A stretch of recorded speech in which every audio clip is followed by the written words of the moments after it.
प्रिय छात्रों, जयनारायण कॉलेज द्वारा चलाई जा रही ऑनलाइन कक्षाओं में एक बार पुनः आपका स्वागत। आप लगातार हिंदी की कक्षाओं को कई दिनों से पढ़ रहे हैं। अभी आपने सुमित्रा नंदन पंत द्वारा रचित नौका विहार शीर्षक को पढ़ा था। उसके पश्चात आपने परिवर्तन शीर्षक भी पूरा पढ़ा है, उसके वीडियो को पूरा आपने देखा है। और उसी क्रम में हम लोग आज बापू के प्रति, पंत के द्वारा ही रचित बापू के प्रति शीर्षक को पढ़ेंगे। कई बार देखने में आता है कि आप लोग पूरा वीडियो शुरू से अंत तक नहीं देख रहे हैं। आप सब लोगों से आग्रह है कि पूरा वीडियो शुरू से अंत तक देखें, क्योंकि लॉकडाउन का क्रम सब अनिश्चित है। पता नहीं कब तक स्कूल बंद रहेंगे। और इस सत्र में मुझे लगता है कि अभी महीनों कॉलेज नहीं खुलेंगे। बोर्ड परीक्षाएं भी इसी अध्ययन के आधार पर, जो वीडियो चल रहे हैं इसी के आधार पर आपकी बोर्ड परीक्षाएं संपन्न होंगी। इसलिए जो भी काम दिया जा रहा है, जो भी भेजा जा रहा है, उसको आप विधिवत अपनी कॉपी पर करते हुए चलें, लिखते हुए चलें।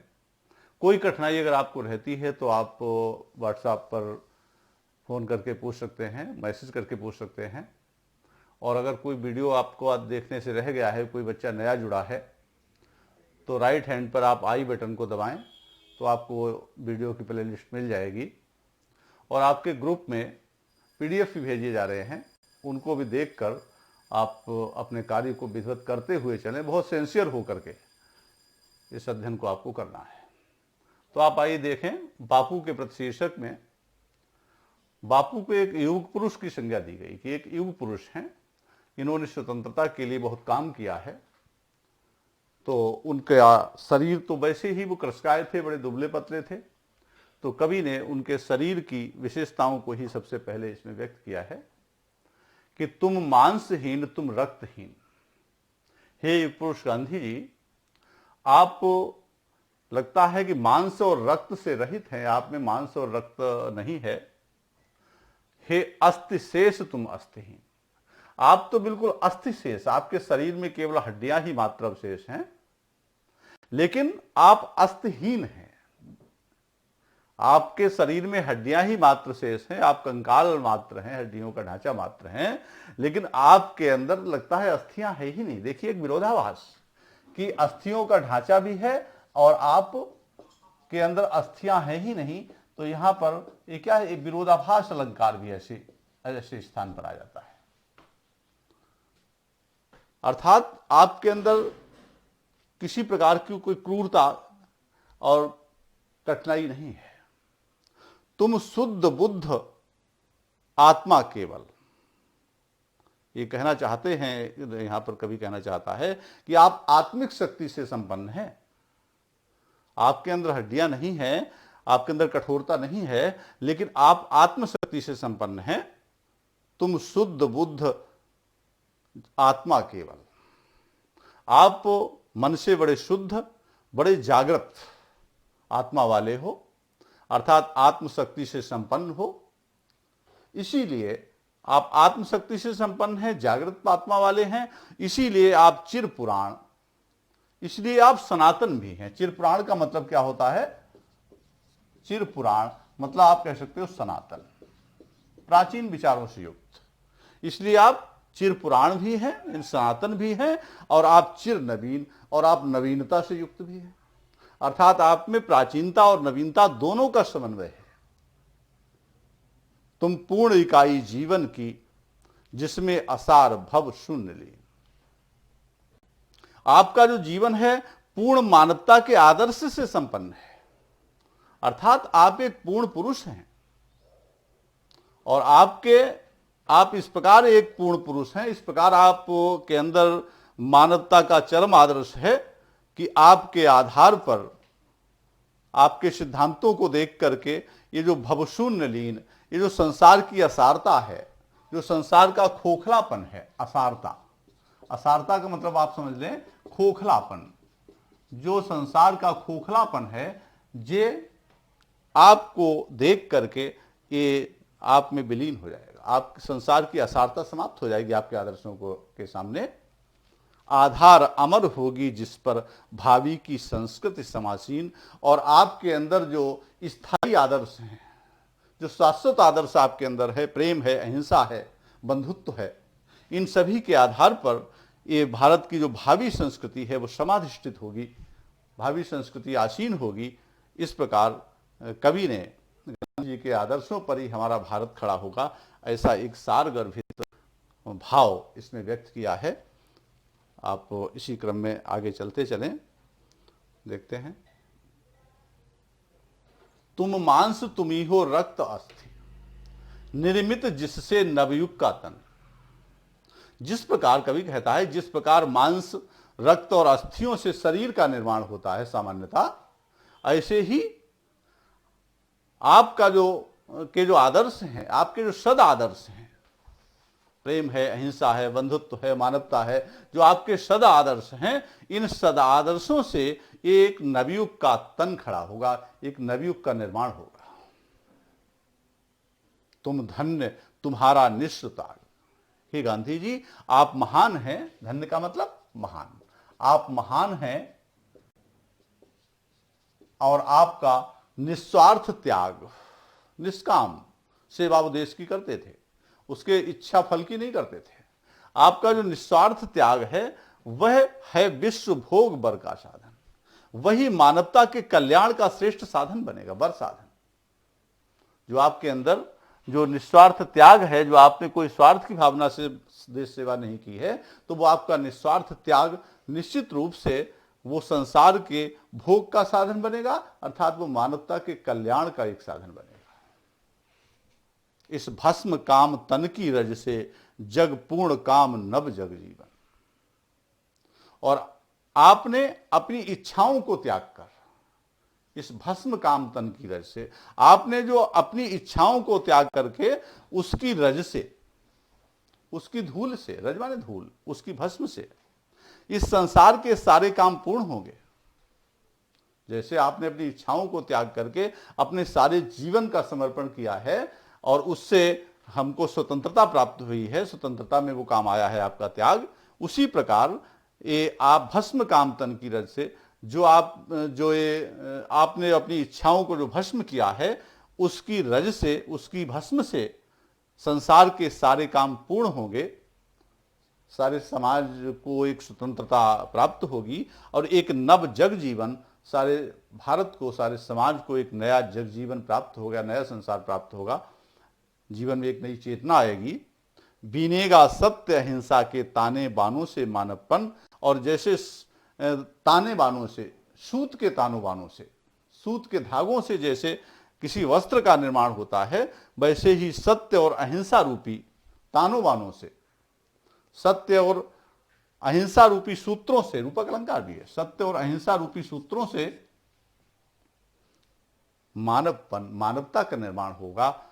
इससे भी एक मानवता के शरीर का निर्माण होगा।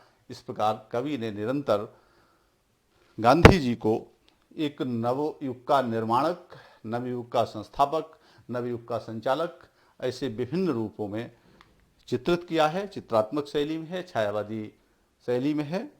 और पंत आप जानते हैं कोमल कल्पनाओं के सुकुमार कवि हैं, इसलिए बहुत बारीकी से छोटी छोटी चीजों में अपना हस्तक्षेप कर रहे हैं।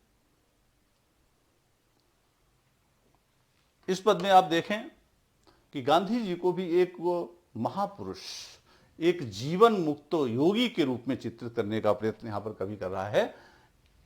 देखेंगे जरा ध्यान से, इसको नोट करते हुए चलिए।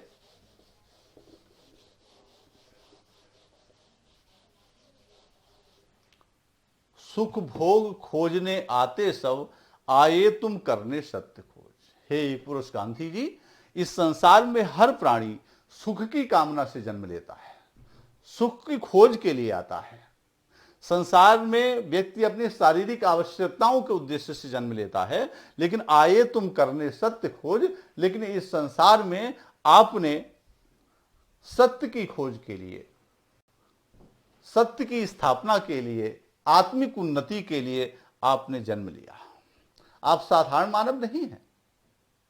जग की मिट्टी के पुतले जन, संसार में सारे मानव क्या हैं? मिट्टी के पुतले की तरह हैं। मिट्टी से ही उत्पन्न होते हैं और मृत्यु के समय मिट्टी में ही मिल जाते हैं। तो ये मिट्टी के पुतले हैं, ये केवल शारीरिक आवश्यकताओं की पूर्ति के लिए लगे रहते हैं, भौतिक अर्जन में लगे रहते हैं, कोई उच्च आदर्शों की कल्पना ये नहीं कर पाते। तुम आत्मा के मन के मनोज, लेकिन तुम अपने आत्मा को प्रसन्न करने वाले और आज प्रकार से आप आत्मिक सुख के रूप में आप कामदेव के समान थे। जैसे कि सृष्टि का सबसे सुंदर पुरुष कामदेव है, इसी प्रकार आप आत्मा के मन के मनोज, आप आत्मा के और अपने पवित्र मन के आप कामदेव के समान थे। जड़ता हिंसा स्पर्धा में भर चेतना अहिंसा नम्र। ध्यान देंगे दोनों लाइनों को। आपने जड़ता, जड़ता कहते हैं भौतिकता को, जड़ता मतलब है भौतिकता, भौतिकता। आपने भौतिकता में, जड़ता में चेतना का विकास किया है। चेतना क्या है? आत्मशक्ति। चेतना का मतलब है आत्मशक्ति। आपने जड़ता के स्थान पर चेतना का विकास किया है। हिंसा के स्थान पर आपने अहिंसा का विकास किया है, अहिंसा को अपनाया है। स्पर्धा में भर, और आपने अंधी स्पर्धा, अंधी होड़, जिसमें हम किसी भी प्रकार से किसी दूसरे व्यक्ति को हरा सकें, साम दाम दंड भेद किसी प्रकार से, तो उसे कहते हैं स्पर्धा। आपने अंधी स्पर्धा में नम्र ओज, नम्रतापूर्ण ओजस्विता को, नम्रोज यानी एक प्रकार से नम्रतापूर्ण ओजस्विता को आपने उत्पन्न किया। यानी नम्रतापूर्वक हम आगे जीत हासिल करें। पशुता का पंकज बना दिया तुमने मानवता का सरोज। हे गांधी जी, पशुता का पंकज, ये सारी मानवता पाशविकता रूपी कीचड़ में जीवन जी रही थी। अर्थात पशुता यानी पाशविकता, पशुवत जो वातावरण होता है, अमानवीय जो वातावरण होता है, ऐसे वातावरण में, ऐसे कीचड़ में उत्पन्न होने वाले पंकज को, कमल को, अर्थात कीचड़ में उत्पन्न होने वाले कमल को पंकज कहते हैं।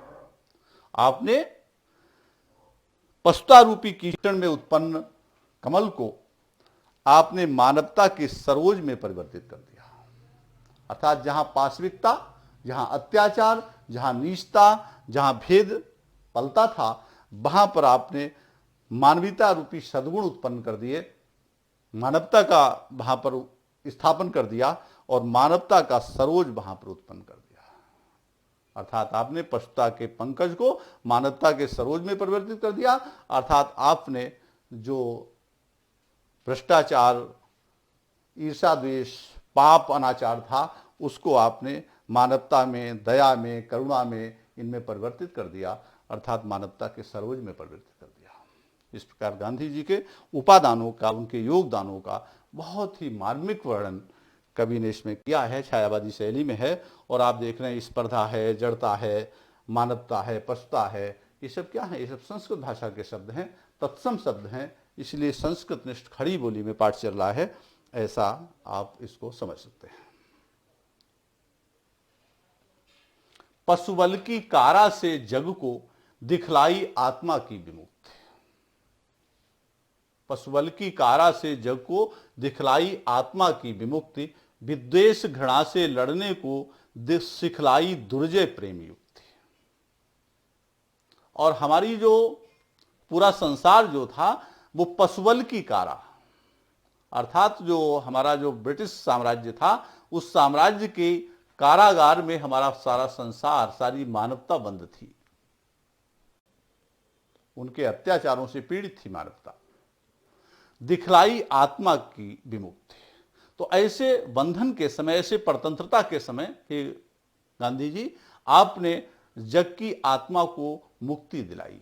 आप एक जीवन मुक्त योगी के रूप में प्रकट हुए और आपने संसार की आत्मा को मुक्ति की सांस दिलाई, मुक्ति दिलाई। विद्वेष घृणा से लड़ने को, और द्वेष भाव, घृणा, अत्याचार, इनसे लड़ने के लिए सिखलाई दुर्जय प्रेम युक्ति। अत्याचारियों से, घृणा करने वालों से कैसे लड़ा जा सकता है, तो उनसे लड़ने के लिए आपने प्रेम का उपाय सबको सिखाया, प्रेम की प्रणाली लोगों को सिखाई।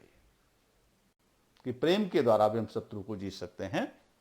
बर श्रम प्रसूति से की कृतार्थ, तुमने विचार परिणीत युक्ति। और श्रम प्रसूति से की कृतार्थ, तुमने विचार परिणीत युक्ति। और जो आपके अंदर विचार थे, कर्म किससे युक्त विचार, उन विचारों को तुमने व्यवहार में परिवर्तित कर दिया। और व्यवहार में ही परिवर्तित नहीं कर दिया, बल्कि श्रम के लिए, कर्म के लिए जो हम लोग कथन कहते थे, उन कथनों को श्रम करके, श्रम रूपी कार्य करके तुमने उनको कृतार्थ कर दिया, उनको धन्य कर दिया। अर्थात आपने केवल कहा ही नहीं, आपने किया भी। क्योंकि दुनिया की दो ही अमोघ शक्तियां हैं, शब्द और कृति। तो आप कृति में विश्वास करते थे, तो आपने उसको करके दिखाया। विश्वानुरक्त हे अनासक्त। इस प्रकार विश्व से प्रेम करने वाले, विश्व में अनुरक्त रहने वाले, लेकिन अनासक्त, माया और मोह से अलग रहते थे आप विश्व में अनुरक्त रहने वाले, लेकिन अनासक्त, कोई मोह, माया मोह से अलग रहने वाले, सर्वस्व त्याग को बना मुक्ति। आपने अपना सर्वस्व त्याग करके आपने मुक्ति का संदेश लोगों को दिया। अपने लिए कुछ नहीं किया, सारा कुछ देश और समाज के लिए आप करते रहे। तो सर्वस्व त्याग करके आपने संसार को मुक्ति दिलाई, स्वतंत्रता दिलाई। इस प्रकार से पंत जी ने निरंतर गांधी जी के उपादानों का, उनके सहयोग का, उनके जो सहायता है, मदद है, उन सभी का निरंतर संस्कृतनिष्ठ खड़ी बोली में वर्णन किया है। हो गया। उरके चरखे में कात सूक्ष्म, युग युग का विषय जनित विषाद। गांधी जी ने आजादी के काल में ही खादी आंदोलन चलाया था, चरखा आंदोलन चलाया था। तो उरके चरखे में उसका उद्देश्य था, उसका उद्देश्य आत्मिक उन्नति था, केवल भौतिक उन्नति नहीं, आत्मिक उन्नति था। लेकिन यह भी था कि जीविका भी चलाना भी उनका एक उद्देश्य था, कि किसी तरीके से मानव समाज की जीविका चलती रहे। तो ऐसे चरखा आंदोलन के, खादी आंदोलन का उद्देश्य क्या था? स्वतंत्रता प्राप्ति थी और आत्म शक्ति को जागृत करना था, आत्मिक शक्ति को। तो उरके चरखे में कात सूक्ष्म, युग युग का विषय जनित विषाद। कवि कहता है कि गांधी जी ने चरखा चलाकर, इन चरखे के माध्यम से, उरके चरखे में, हृदय के चरखे में युगों युगों से जो विषय जनित विषाद, युगों युगों से जो विषय वासना से युक्त जो विषाद थी, पीड़ा थी, उस पीड़ा को हृदय रूपी चरखे में काट कर, महीन करके सभी के मन को पवित्र किया, सभी के अंदर आत्मशक्ति जागृत की।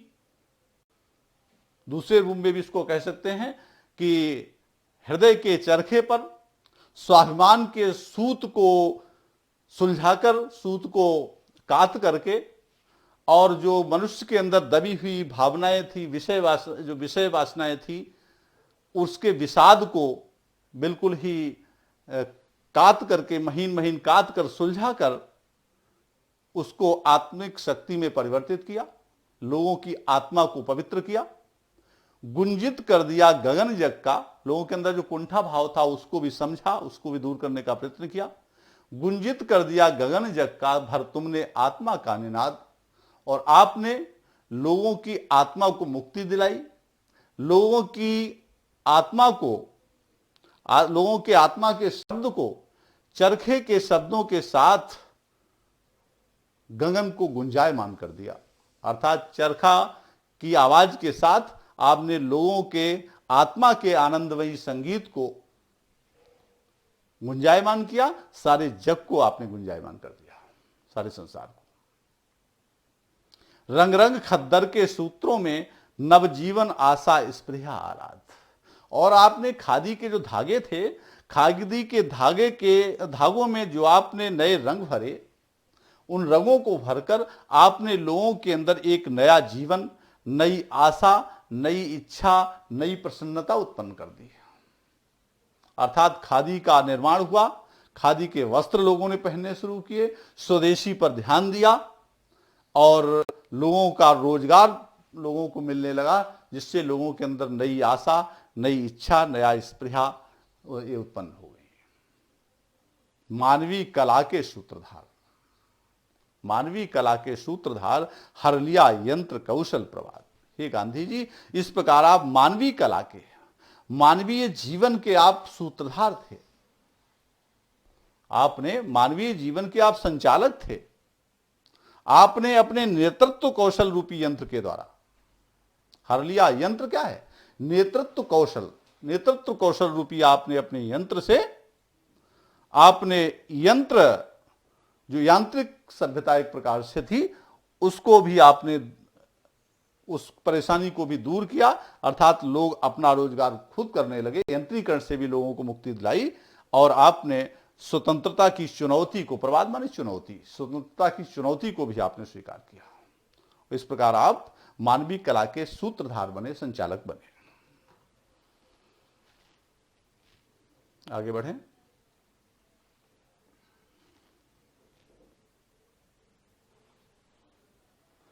ठीक है। साम्राज्यवाद था कंस, बंदिनी मानवता पशु बलाक्रांत। कवि कहना चाहता है कि जो साम्राज्यवाद था, ब्रिटिश शासन जो था, वो कंस के समान था। जैसे कंस बहुत अत्याचारी था, कंस जो है वो अपने ही लोगों पर जो लगातार अत्याचार कर रहा था, तो कंस के समान जो साम्राज्यवाद था, जो ब्रिटिश शासन था, वो कंस के समान बहुत ही आतताई था, बहुत ही अत्याचारी था। बंदिनी मानवता, और जैसे कंस के कारागार में देवकी बंद थी, ऐसे ही मानवता भी बंद थी। ब्रिटिश शासन काल में मानवता भी कैद में थी, पशु बलाक्रांत। और जो साम्राज्यवाद था, जो ब्रिटिश शासन था, उसके पाश्विक बल से, उसके पाश्विक बल से, अमानवीय बल से जो मानवता थी वो आक्रांत थी, परेशान थी। श्रृंखला दास्ता प्रहरी बहु, परतंत्रता की बेड़ियों में ये मानवता बंधी हुई थी। और जितने भी उस जेल के प्रहरी थे, रक्षक थे, निर्मम शासन पद संक्ति भ्रांत। जो निर्मम शासन था, उस शासन के विभिन्न उच्च पदों पर जो अधिकारी थे, वो शक्ति के कारण भटके हुए थे, शक्ति और पद के कारण भटके हुए थे, उन्हें अपना कर्तव्य नहीं सूझ रहा था। तो ऐसे वो अधिकारी ही कारागार के क्या थे? प्रहरी थे, पहरेदार थे। कारागृह में दे दिव्य जन्म। हे गांधी जी, आपने, जैसे देवकी ने कारागार में कृष्ण को जन्म दिया और कंस के अत्याचारों से उस मानवता को मुक्त कराया कंस ने, उसी प्रकार आप भी आत्मशक्ति के रूप में, कृष्ण के रूप में ही अवतरित हुए और मानव आत्मा को मुक्त कांत, और आपने इस मानव की आत्मा को, इस देश के वासियों को, मानव की जो पवित्र आत्मा है उसको आपने मुक्त कराया, सुंदर बनाया। और जिस प्रकार कृष्ण के पैरों का स्पर्श पाकर के उमड़ती हुई यमुना सामान्य गति से बहने लगी थी, उसका वेग शांत हो गया था, वैसे ही हे गांधी जी, आपने जन शोषण की बढ़ती यमुना, जो एक जन शोषण की यमुना प्रवाहित हो रही थी, ब्रिटिश शासकों के द्वारा जो जन शोषण किया जा रहा था, उस यमुना को तुमने की नद नत पद प्रणत शांत। तुमने प्रेम के माध्यम से, तुमने उस बढ़ती हुई यमुना को, जन शोषण की यमुना को, आपने अपने विनम्रता से आपने उसको शांत कर लिया। जैसे कि कृष्ण ने के पैरों का स्पर्श पाकर के जनता, वो यमुना जो थी वो शांत हो गई थी, वैसे ही आपने बड़े विनम्र भाव से इस ब्रिटिश शासन रूपी यमुना को अपने पैरों में झुका लिया, अर्थात स्वतंत्रता को आपने प्राप्त किया। निरंतर आप देख रहे हैं कि गांधी जी के पौरुष का, उनके योगदान का इसमें वर्णन किया जा रहा है। और आगे देखें। काराथी संस्कृति विगत भित्ति, बहुधर्म जाति गति रूप नाम। काराथी संस्कृति, हमारी जो पूरी संस्कृति जो थी, भारतीय संस्कृति, ये कारा थी, ये कैद खाने में बंद थी, जेल में बंद थी। भित्ति बहुधर्म जाति गति रूप नाम। किसी को तोड़ने के लिए ब्रिटिश शासक क्या करते थे, किसी को तोड़ने के लिए वहां पर धर्म जाति ऐसे करके भेद पैदा कर देते थे। तो भित्ति बहुधर्म जाति गति रूप नाम, और अनेक धर्म जाति रूप ऊंच नीच काले गोरे ऐसे नाम दे करके, ऐसे विभाजन करके, विभाजन की अनेक जो भित्तियां, अनेक भित्ति माने दीवार, अनेक दीवारें जो थी वह खड़ी कर रखी थी शासन ब्रिटिश शासकों ने हमारे मध्य। तो इससे प्रश्न भी बन जाता है कि ब्रिटिश शासकों ने किस प्रकार की दीवारें हमारे मध्य खड़ी कर दी थी। प्रश्न बनता है कि ब्रिटिश शासकों ने कैसी दीवारें खड़ी कर रखी थी हमारे मध्य खड़ी की। तो आपको उत्तर देना होगा कि ब्रिटिश शासकों ने धर्म, पूरा उत्तर लिखेंगे, धर्म जाति रूप आदि के आधार पर, रूप और नाम के आधार पर विभिन्न प्रकार की दीवारें हमारे मध्य खड़ी कर दी थी। ऐसे अनेक प्रश्न बन जाते हैं। विज्ञान मूढ़, विज्ञान की प्रगति के कारण, आगे बता रहे थे कि अनेक प्रकार की दीवारें हमारे मध्य खड़ी थी। बंदी जग जीवन, सारा जो जगजीवन जो था, सारा संसार जो था वो ब्रिटिश शासकों की कैद में था। भू विभक्त, और हमारी जो पृथ्वी थी वो भी बटी हुई थी। प्रश्न एक बनता है कि पृथ्वी किन रूपों में बटी हुई थी, पृथ्वी को किस आधार पर उन्होंने बांट रखा था। प्रश्न है पृथ्वी को किस आधार पर बांटा गया। तो आपको उत्तर क्या होगा, उत्तर में आप लिख सकते हैं पृथ्वी को क्षेत्रीयता, भाषावाद आदि के आधार पर, आदि के आधार पर विभक्त किया गया, विभक्त किया गया। तो इस तरीके से छोटे छोटे प्रश्न आपके बीच बीच में बनते हुए चले जाएंगे। तो सारा जगजीवन कैद में था, सारी पृथ्वी क्षेत्रवाद, भाषावाद, जातिवाद के आधार पर बटी हुई थी। विज्ञान मूढ़ जन प्रकृति का, और विज्ञान की प्रगति के कारण मनुष्य, विज्ञान की शक्ति मिल जाने के कारण मनुष्य मूर्खतापूर्ण कार्य कर रहा था। वह प्रकृति को अपने अनुसार चलाना चाहता था, प्रकृति को भी अपने अनुसार चलाना चाहता था, वो प्रकृति से भी ऊपर अपने को समझने लगा था। आए तुम मुक्त पुरुष कहने, मिथ्या जड़ बंधन सत्य राम। तो ऐसे दुर्घट काल में, ये गांधी जी, ऐसे दुर्घट काल में आप एक मुक्त पुरुष के रूप में, आप एक जीवन मुक्त योगी के रूप में प्रकट हुए, और आपने एक संदेश समाज को दिया कि मिथ्या जड़ बंधन, ये सारे जो बंधन हैं, सांसारिक बंधन, ये क्या हैं, ये जड़ हैं, ये तुच्छ हैं, ये नश्वर हैं। सत्य राम, राम का नाम ही सत्य है।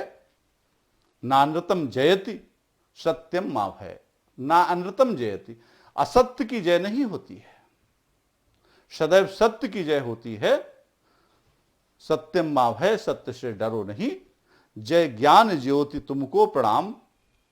इस प्रकार ज्ञान की ज्योति फैलाने वाले, ज्ञान की ज्योति प्रकट करने वाले, ज्ञान के पुंज गांधी जी, आपको बार बार प्रणाम है। इस प्रकार निरंतर आप देख रहे हैं कि गांधी जी के योगदान का संस्कृतनिष्ठ खड़ी बोली में, छायावादी में, शांत रस में वर्णन कवि ने, कहीं पर शांत रस भी आया है इन पदों में, कहीं पर भक्ति भी है, एक जगह पहले पद में भक्ति भी है, बाकी में शांत है। आप ध्यान से पढ़ रहे हैं, छायावादी शैली है, भावात्मक शैली में पूरा पाठ चल रहा है। और क्योंकि पंत जो है प्रकृति के सुकुमार कवि हैं, तो छायावाद का स्वर होना आवश्यक है। आप पूरा वीडियो ध्यान से अंत तक देखें और देख करके ये जो हमने आपको प्रश्न बताए हैं ये तो मॉडल स्वरूप प्रश्न है, इसकी प्रश्नावली आपको भेजी जाएगी और प्रश्न भी आप निर्माण करें, क्योंकि परीक्षा में प्रश्न अधिक पूछे जाते हैं, संदर्भ पूछा जाता है। अब जैसे इसका संदर्भ आपको लिखने को आ जाए तो आप कैसे लिखेंगे? सुमित्रा नंदन पंत द्वारा रचित युगांत शीर्षक से हिंदी के काव्यखंड में संकलित बापू के प्रति शीर्षक से उद्धृत है, ऐसे करके इसका संदर्भ लिख देंगे। ठीक है, रेखांकित अंश की व्याख्या करेंगे और 3 प्रश्न प्रत्येक पद्यांश में आपको मिलेंगे, 5 प्रश्न। उन प्रश्नों को पहले संदर्भ, फिर व्याख्या रेखांकित अंश की, उसके बाद 3 प्रश्न। ऐसे आप करते चलें, ध्यान से पढ़ते हुए पाठ को चलें। धन्यवाद।